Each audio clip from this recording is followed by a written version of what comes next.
नमस्कार दोस्तों, स्वागत है आपका BMJ एकेडमी में। आज के इस वीडियो से हम साइंस के ऑब्जेक्टिव प्रश्नों का प्रैक्टिस स्टार्ट करेंगे। इस वीडियो में हम फिजिक्स के ऑब्जेक्टिव प्रश्नों को देखेंगे। फिर इसी तरह फिजिक्स, केमिस्ट्री, फिर बायोलॉजी, एनवायरमेंटल साइंस और एग्रीकल्चर साइंस के साथ साथ कंप्यूटर, अंतरिक्ष और रक्षा विज्ञान के भी ऑब्जेक्टिव प्रश्नों का प्रैक्टिस करेंगे।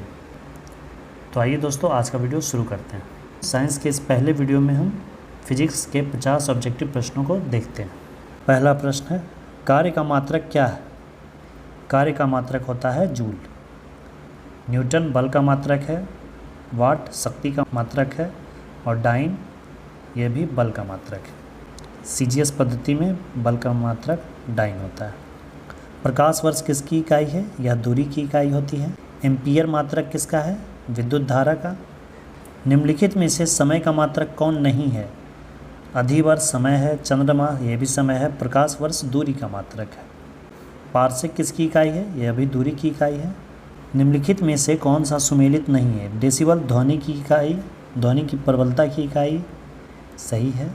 अश्व शक्ति, शक्ति की इकाई, सही है। समुद्री मील, दूरी की इकाई, नॉटिकल मील जिसे कहते हैं, यह भी सही है। सेल्सियस, उष्मा की इकाई, सेल्सियस नहीं है। ल्यूमेन किसका मात्रक है? ल्यूमेन है ज्योति फ्लक्स का मात्रक। पास्कल इकाई है दाब की। कैंडिला मात्रक है ज्योति तीव्रता की। यंग प्रत्यास्थता गुणांक का SI मात्रक है, यह होता है न्यूटन पर मीटर स्क्वायर। निम्नलिखित युग्मों में से किन भौतिक राशियों के समान विमीय सूत्र नहीं है?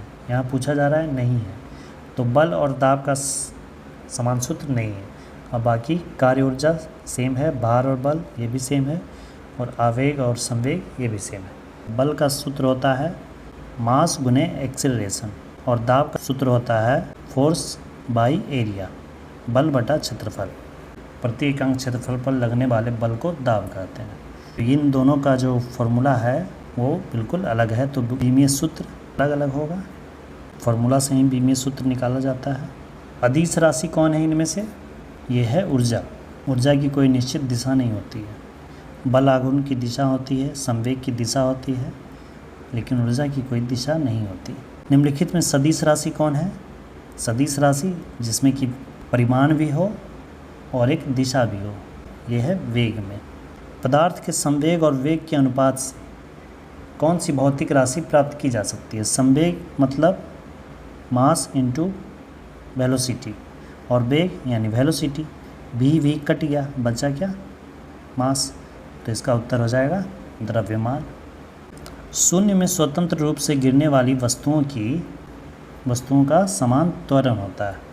अगर कोई वस्तु बिल्कुल फ्री बॉडी अगर गिर रहा है कोई, तो उसका जो त्वरण होगा वह समान होगा, और वह कितना होगा? 9.8 मीटर पर सेकेंड स्क्वायर। ये G की वैल्यू होती है, स्मॉल g की वैल्यू, गुरुत्वीय त्वरण की वैल्यू।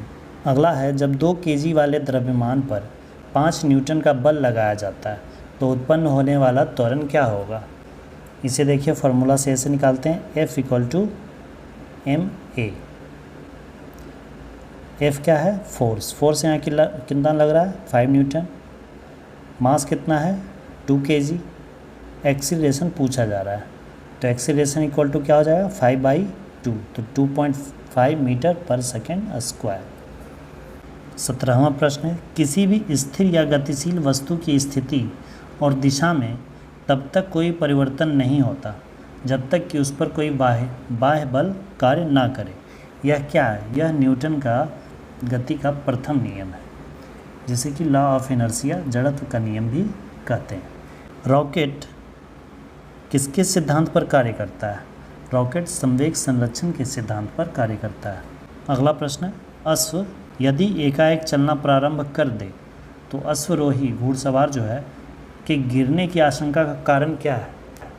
यह कारण है विश्राम जड़त्व, क्योंकि जो अश्वरोही है वह घोड़े पे आराम से वो बैठा हुआ है, तो ये तो स्थिर था। जब ये अचानक से चलना शुरू करेगा तो ये पीछे की ओर झुकेगा और गिर सकता है, तो यह कारण इसका विश्राम के जड़त्व का है।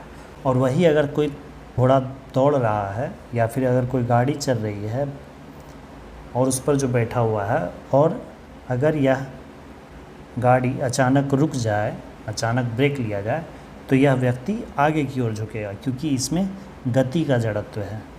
इसे ही कहते हैं जड़त्व का नियम। चलती हुई बस जब अचानक ब्रेक लगाती है, वही प्रश्न आ गया, तो उसमें बैठे हुए यात्री आगे की दिशा में गिरते हैं। इसको किसके द्वारा समझाया जा सकता है? यह न्यूटन का पहला नियम है, जड़त्व का नियम। बल का गुणनफल है द्रव्यमान और त्वरण का। कौन सा है इसमें द्रव्यमान और त्वरण? Option B. शरीर का वजन ध्रुवों पर अधिकतम होता है, विषुवत रेखा पर न्यूनतम होता है। किसी मनुष्य का भार पृथ्वी पर यदि 600 न्यूटन है, तब चंद्रमा पर उसका भार कितना होगा? चंद्रमा पर उसका भार 6वां हिस्सा होगा, तो हो जाएगा इसका 100 न्यूटन। पृथ्वी की सतह पर किसी का भार 29.4 न्यूटन है, तो उसका द्रव्यमान कितना होगा? वेट, वो होता है mg। तो मास पूछा जा रहा है, w कितना है यहाँ पे? 29.4। g का मान कितना होता है? 9.8। डिवाइड करेंगे तो आएगा कितना? 3। तो इसका आंसर हो जाएगा 3 kg। एक अंतरिक्ष यात्री पृथ्वी तल की तुलना में चंद्र तल पर अधिक ऊंची छलांग लगा सकता है, क्योंकि चंद्र तल पर गुरुत्वाकर्षण बल पृथ्वी तल की तुलना में अत्यल्प है। ये है सही आंसर। 1 किलोग्राम राशि का वजन कितना है? ये होता है 9.8 न्यूटन। जड़त्व आघूर्ण व कोणीय त्वरण का गुणनफल क्या होता है? इसे कहते हैं टॉर्क। 28वां प्रश्न है, जल के आयतन में क्या परिवर्तन होगा यदि तापमान 9 डिग्री से गिरकर 3 डिग्री तक कर दिया जाए? आयतन इसका पहले घटेगा और बाद में बढ़ेगा, क्योंकि 4 डिग्री सेंटीग्रेड पर घनत्व सबसे ज़्यादा होता है। घनत्व ज़्यादा है तो आयतन कम होगा, और उसके बाद फिर घनत्व कमने लगता है। तो जब घनत्व कमेगा तो आयतन बढ़ेगा। तो इसलिए पहले जब 9 डिग्री से जब घटते घटते 4 डिग्री सेल्सियस की ओर जाता है तो आयतन पहले घटता है, और फिर जब 4 को क्रॉस करके फिर और घटने लगता है तो फिर उसका आयतन फिर बढ़ने लगता है। अगला देखते हैं, एक बीकर में पानी पर बर्फ़ तैर रही है।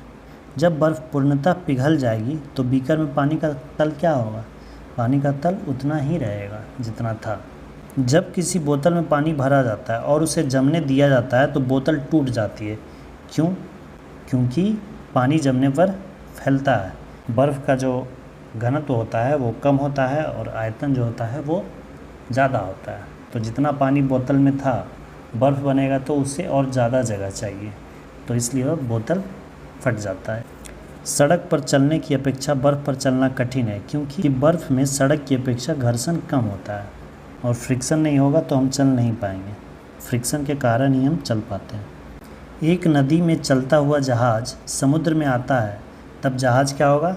जहाज़ थोड़ा सा ऊपर उठ जाएगा। क्यों उठ जाएगा? क्योंकि समुद्र का जो पानी होता है उसका घनत्व ज़्यादा होता है।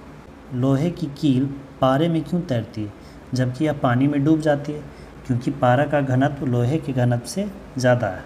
क्योंकि लोहे का घनत्व पारे के घनत्व से कम है और पानी के घनत्व से ज़्यादा है, इसलिए वह पानी में तो डूब जाती है, लेकिन पारा का घनत्व लोहे के घनत्व से ज़्यादा होता है, इसलिए लोहे की कील पारे में तैरती है। पानी का घनत्व अधिकतम होता है। कहाँ होता है अधिकतम? 4 डिग्री सेंटीग्रेड पर। वस्तु की मात्रा बदलने पर अपरिवर्तित रहेगा। मात्रा अगर बदलेंगे चाहे कितना भी लें, घनत्व हमेशा वही रहेगा। समुद्र में प्लवन करते आइसबर्ग का कितना भाग समुद्र की सतह के ऊपर रहता है? समुद्र की सतह के ऊपर रहता है 1/10 भाग, बाकी 9/10 भाग समुद्र के अंदर रहता है।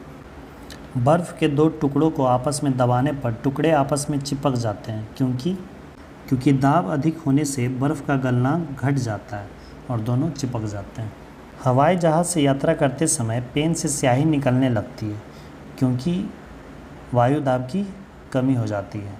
पेन में जो स्याही होती है रिफ़िल में, एयर प्रेशर के कारण ही उसमें बनी रहती है। अगर एयर प्रेशर में कमी होगा तो उससे स्याही निकल जाएगी, जो कि हवाई जहाज़ में होता है, जो कि ऊंचाई पर जाने पर होता है। जैसे जैसे हम ऊंचाई पर जाते हैं वायु दाब की कमी होती जाती है, वायु दाब कमता जाता है।